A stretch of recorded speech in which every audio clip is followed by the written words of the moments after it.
Clay Millican did not make the run earlier today. The Parts Plus Stringer Performance Team, Summit and Mainline, opted to sit it out earlier this morning, but Jim O adjusting the idle speed right now as they get ready to roll him into the water box as Tony Schumacher. Wow, that had some weird flames, didn't it?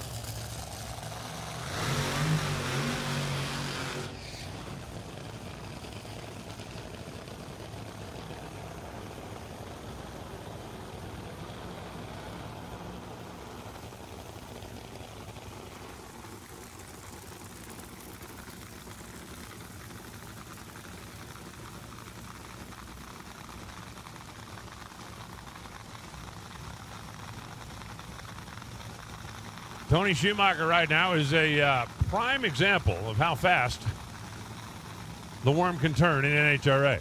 Unlike Joey Gladstone, win last week, number one this week. Yay, look at me. Tony Schumacher won last week in the Maynard family. Skag equipment car currently sits in the number 12 qualifying position.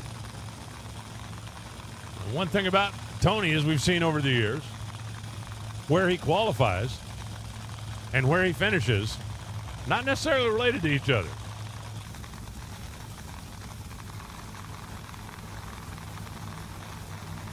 Clay Millican, number 11.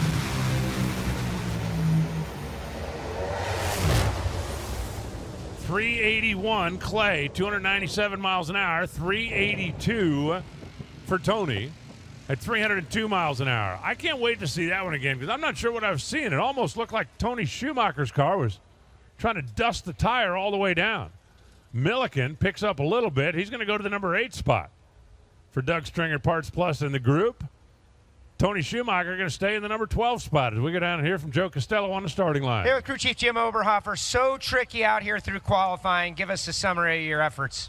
Well, you know, this is Topeka, Kansas. It's always been a great racetrack. I love racing here. Well, we had a lot of success with Scott Coletta in the day, and he was the baddest ass dude that ever raced here, in my opinion. So I can't say enough about this Parts Plus team. Obviously, we had a pretty big explosion last night. They worked hard, put everything back together, and they did everything right as usual. And then that old Clay boy sitting in the seat, he's a badass too.